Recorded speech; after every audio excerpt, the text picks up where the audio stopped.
David Peskin is once more taking on one of the deadliest ocean races in the world.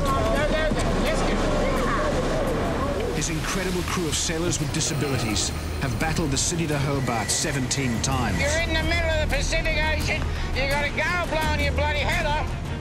But this year he set himself an even tougher challenge. David needs to fill key positions on his crew, and he wants new blood. All will have little or no sailing experience. All will be people with disabilities. 5 new sailors remain in contention for the final Hobart crew. I'm starting to pick it up really, really good. With only 4 weeks to the start of the race, training has intensified. All that cheating! Head down, arse up and wide! The pressure to get the yacht up to speed is enormous, and David is feeling the heat. Oh, you old place! Back! The countdown is now on for the final selection. Who will take on the fury of the Sydney to Hobart? Who will make the final crew? As a team! Get together as a team!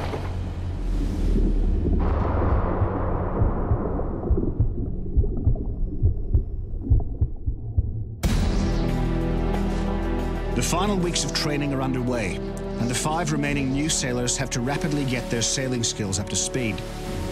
Skipper Peskin is keeping a close eye on their progress. Okay, we're good. And get ready to drive on. Partial paraplegic Liesl Tesch has been placed in the strings position. Come on, wind it up, girls. It's a complex job, and Liesl's struggling to get her head around all the ropes. How do I get this off? Just put your hand up and say, need a hand. Yep. Cool, thank you. Saved. John de Mandel has been performing well at the mast, and despite his impaired vision, his confidence is growing fast. I want to perform to the best of my ability, and I'm starting to pick it up really, really good, I think. I haven't been yelled at, that's the main thing. Go, Shane, go, Shane! Bart Bunting was born blind, and he is now working the mainsail with his blind mentor, Kirk Watson.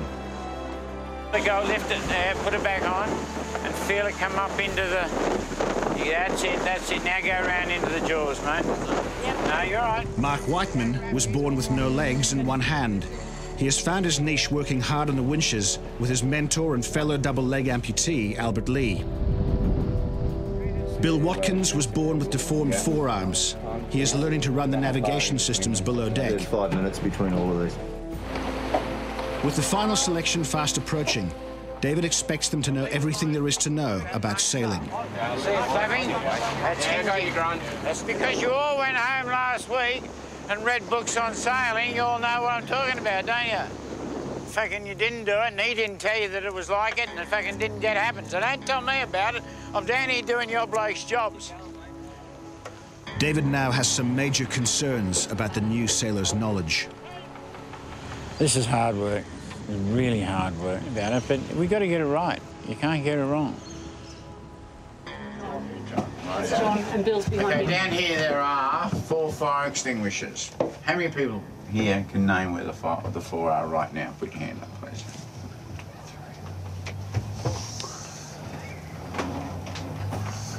Fuck. You want me to put that a little bit more explicitly?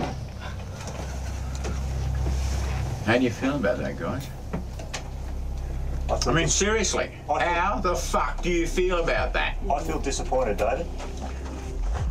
That's not what, that's the least I feel. Shattered would be a word I'd use.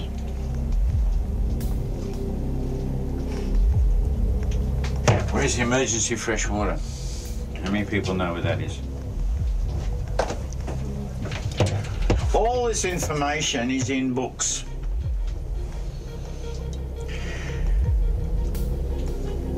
I'm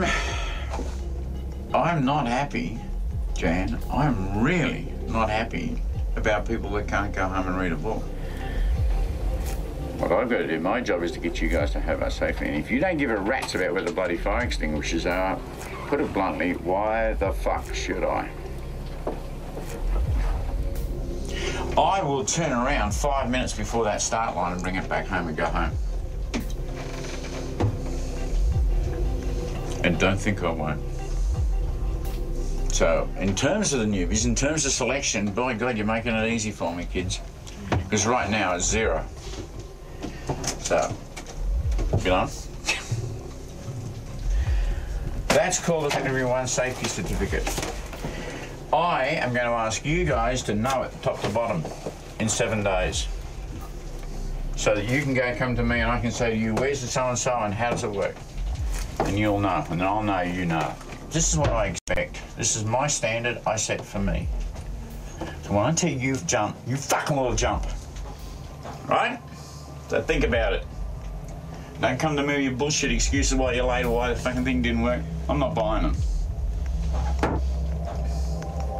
It means so much to him to have this perfect, and realistically, you're taking these naive people on the boat, and if we don't know it, we don't fucking know it, and it's not good enough.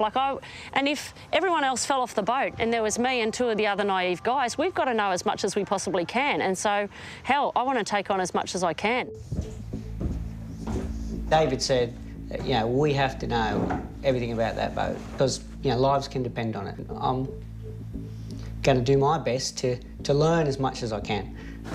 So it's a matter of even when you're moving around the boat, it's just you just keep a low centre of gravity. Go low, I like it. Okay. Mark Whiteman has called on his mentor and core crew member Albert Lee to give him an introduction to life on a racing yacht. Okay. One aspect of this is you got the front of the boat and the back of the boat. Okay. When you sleep, you never put your head at the front of the boat because if it's going to hit something, your head's going to go slamming into whatever's there. So you always sleep your front. That's good. That's good advice. He has certainly been a great help already, just in regards to showing me what to do inside. When you've got no legs and you're down on the floor, how do you reach something that's out of your reach? One of the main challenges facing Mark will be his speed in and out of the bunk. Not having legs is something Mark has had a long time to get used to. I was born like this. I'm not sure why. Nobody could really tell me what happened or why I had to turn out like this, but, you know, you get on with life. Got my first set of legs at 14 months old, so I suppose I've been walking since then. My mum used to say that I was normal and everyone else was different. Because every time we went somewhere, obviously people would stare. Mum always used to say, have a good look, the price goes up tomorrow. So, yeah, I actually did wear long pants for the entire time I was at high school. And some of my friends didn't even know I didn't have any legs. I've actually got no sense of smell as well. I was talking to a couple of the guys yesterday and they said, yeah, that'll probably be a good thing. I mean, it's easy for people that stand up and do it. Maybe you can squat, but, OK, how do we do it? Basically, you sit on the bowl. Yeah, I don't have it. That's OK. I wasn't sure whether you... No, basically sit on the bowl and use these things to support yourself. So basically sitting on there, that's your business. Oh, that looks OK. It looks comfortable. And you hang on for dear life depending on what's going on. OK. I'm in this position here, it's kind of easy going, but when the boat's heeling, it's a whole different ballgame. The shit can hit the fan. It's really hard. Like, I have been cramming as much as I can, but it's huge. And I really, like, every step you learn more about what you're getting yourself in for and how complex and how crucial and how serious this actually is. I feel like Manuel out of Faulty Towers, like I learned it from the book. So coming out here and seeing 8 ropes and having to work out what they all are automatically is different from reading them gently in the privacy of your own home. John DeMandel has had another hurdle thrown in his path. Over the last few weeks, his vision has deteriorated rapidly, and he's now using a cane to get around. My eyes are getting worse, Liesl, and I told you about it the other day, but a month ago I could walk down there and I'd see that trolley. Today I walked down and bumped into it. Mate, it's freaky. Like, coming here a week apart, you're probably able to also measure that you're getting that difference. Come on, give us a hug, mate. Oh, Johnny needs a hug. Oh, that's hard. Thank you. Damn hard, mate. Yeah, well, it happened. John's eyesight has been in decline since he was a child. His condition, retinitis pigmentosa, has slowly taken his vision away. He's now close to facing blindness. The rapid loss of eyesight, it has happened quite quickly, and it's caught me off guard because I am very confident with what I do. So maybe you should feel it. No. It's in front of where his eyes are looking. Sorry, take his hand. Yep. The other day, I got off the bus. I got to the middle of the road and it was a major highway of 6 lanes, and I was standing on the island and I looked up the road and I just couldn't see any cars coming. And I just had to wait for a gap. Well, luckily there was a gap, take a deep breath and cross the road without knowing if there was any cars coming. I was stuck in the middle of the road, I had to do something. John is up against one of the biggest challenges of his life, learning to sail a racing yacht and learning to live with blindness at the same time.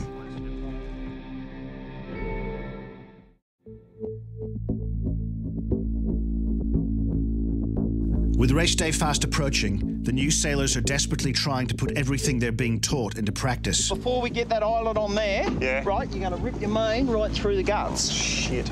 So, Most important thing, the eyelet's got to be on. Yep. Not there. Bretsky? John DeMandel is working the mast, and he has a complex web of 16 ropes to operate. Any mistake here could spell disaster for the yacht. Can I do this? You tell me what to do. Okay. David wants us to learn. If you can just give me some space to teach me. Yep. I'm a tactile learner. So did we take the number 1 reef off when we tied up that number 2? Oh, righto. It's a very intricate rope and cabling system on a boat that size, and it is a lot more intricate, a lot more technical than I thought. Shit. Spinning a sheet creates the foot pressure, spinning a brace creates the leech pressure. All the new sailors are now starting to apply the knowledge they have picked up in their last-minute cramming. That's good. That's good. Round you go. But there is one vital lesson that David has saved for the end of today's training session, and he hits them with it when they least expect it. Head overboard. Look at the boat, Joe. Point up. Head still down. Hey! Sail your boat.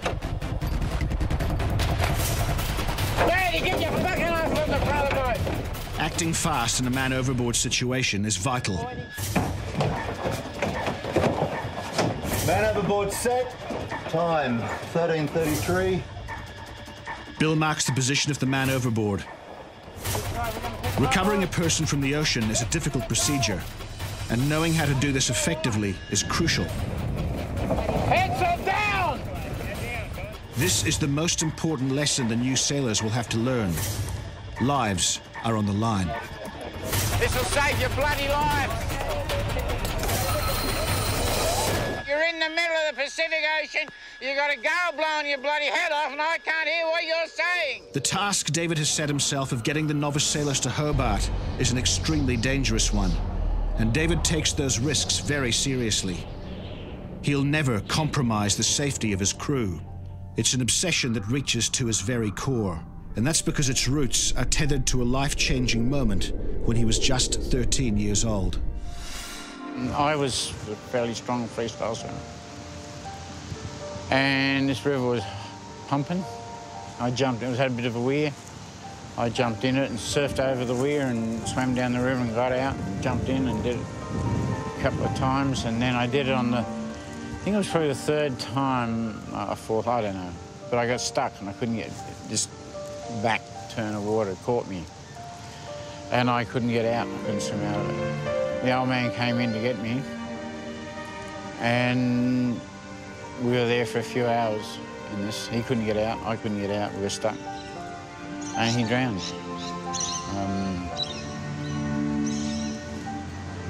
I got out eventually, and this thing of Dad has always kind of haunted me, and I think what lives on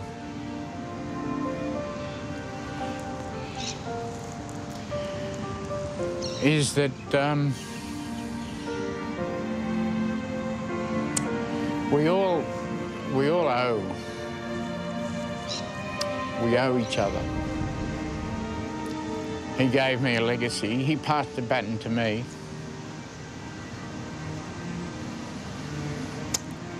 I can't pass that baton back to him, or I pass it to my children. I try to, but I think it's really about passing that baton on to a million other people.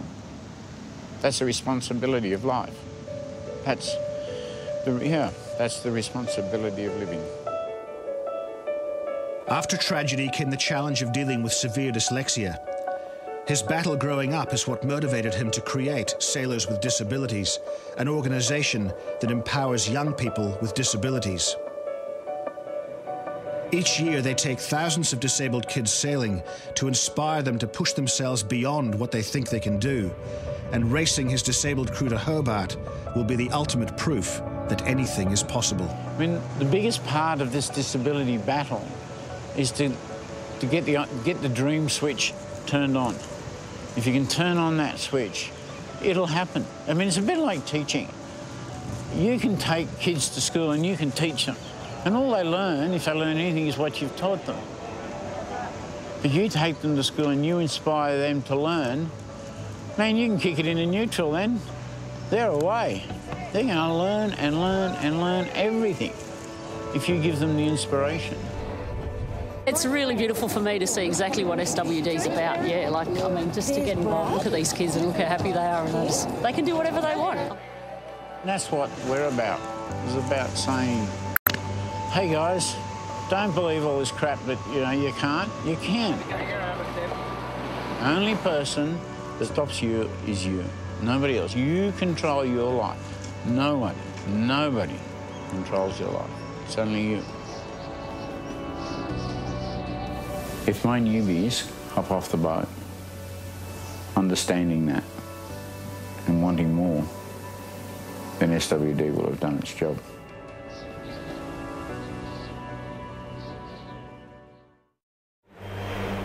Race day is now only 10 days away, and David is pushing the whole crew to get the boat speed up. Right, well, I got a news flash for you today. I didn't tell you about this before, but today's selection day. This is it. The news hits the new sailors hard, and the next shock is that one of them has already been given the nod. Bill Watkins' performance at the nav station has bought him a ticket to Hobart. My station has become down below, so I was pretty wrapped in that. I think I probably had a grin on my face that went probably round behind my ears as well as from ear to ear. For the remaining 4 contenders, the pressure's on to convince David that they are ready for the big challenge that is the Sydney to Hobart. John DeMandle's fighting hard to make up for his fading eyesight. But when the pressure's on, there's no room for mistakes. Go! Look, hey, let go of everything. Let go. Let go. Let go of everything. Take that foot away. Move it back to the other foot. Okay, get hold of that halyard and go like so. Over the last few weeks, serious challenges have been thrown at the new sailors, and they've had to cram many years' worth of sailing knowledge into an incredibly short space of time. Come on, initial learning of doing something. Get up on the rail. Sailors, do it on the rail. But in this very last sail, they're beginning to look like a true ocean racing team and worthy members of David's crew. Okay, go, Leach, go, halyard. The kicker's caught on the... Use the other kicker. It's all right. No, it's all right. Go, love. Go, main sheet. Main sheet, go.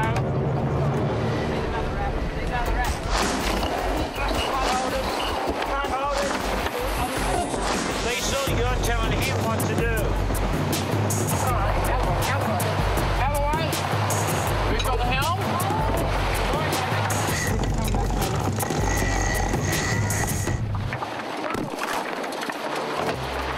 The spinnaker came down because the kicker went flying and it was flying out through the water. Hold it there, you can. I thought it had snapped. We're coming up. Let's go. Hang on, 3. Bring it in, let's go. Come on, pull it in, David. I'll give you a fold. Grab it. Grab it.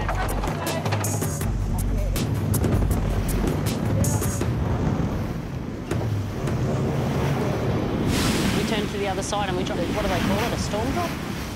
And then we're just hurling it over the side of the boat. Oi! Now, as a team! Get together as a team!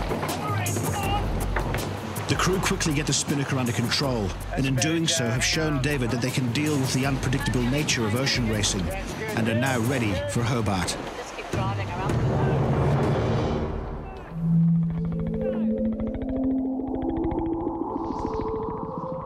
Before they head back to the dock, David has one last challenge for them.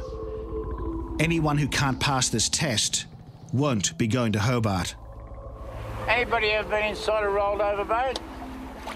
It'll be a total mess. There'll be ropes and stuff all over the place. You're going to have to swim out that companionway. What we're going to do today is you're going to show to me that you've got a chance of doing that by swimming here underneath the boat and coming up the other side. The only thing that will kill you getting out is your own panicking. So you've got to keep your cool. Who's the first victim? First up is Liesl Tesch. Piece of piss.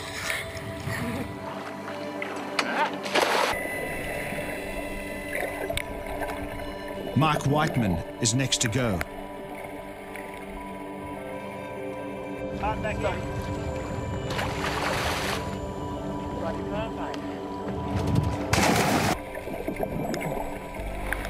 Bart Bunting has no way of navigating his way under the boat.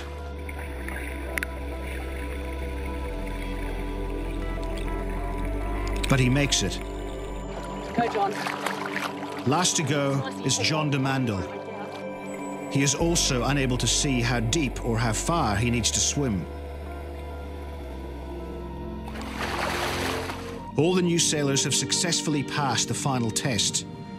It's now up to their skipper to decide which of the four he will take to Hobart.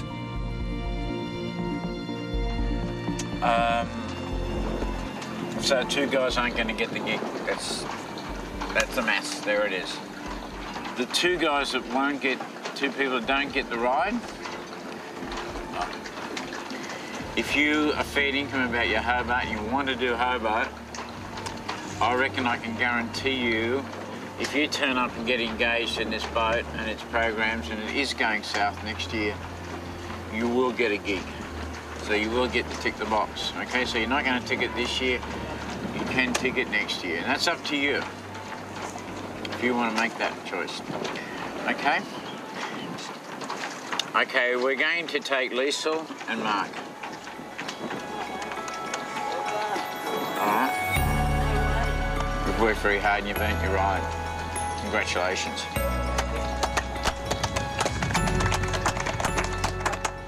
Immediately he said my name, I, quite literally started to feel some fear building up inside me, because I'm thinking, well, this is a big deal. This is not something that somebody with very little experience is going to get to do every day. So why am I doing this? Should I be doing this? I'm on the boat. I'm going to Hobart. I can't believe it. My mum has been hanging on this result. My mum's quite sick with bone cancer at the moment, so for her to have one more thing to look forward to and something beyond Christmas to see her daughter do this is just going to be a major thing for her. Now, Bart and John, mate, it's so hard. Honestly, it was like a hair's breadth between the difference. I think, personally, you've both got a whole lot of potential as yachtsmen.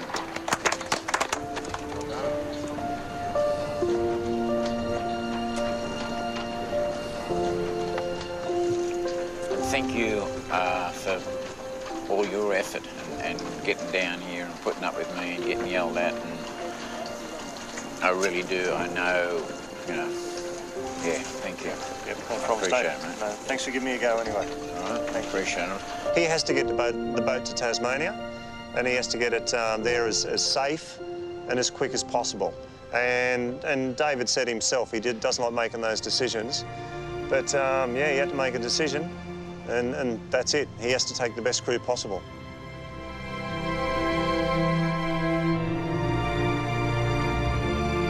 I was obviously disappointed, but I was also really glad for the guys that got selected, because I think they really deserved it and they'd put in a huge effort.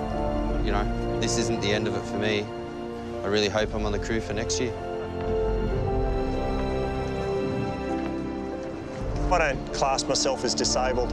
I think I've got more ability than... It's just hit me.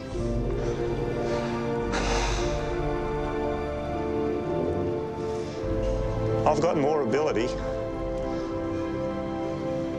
than most people on this planet,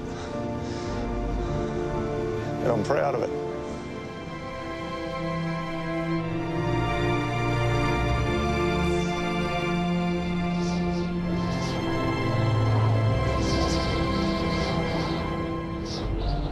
Next time, emotional farewells as the new crew members prepare for the big race. I am so excited, like you would not believe. There's drama on the start line that threatens to end their Hobart challenge. And against all odds, the Sydney to Hobart Odyssey gets underway. Okay, let's go. Come on. Can they survive? Let's hear it for the Cribble Express. Will they win? Drive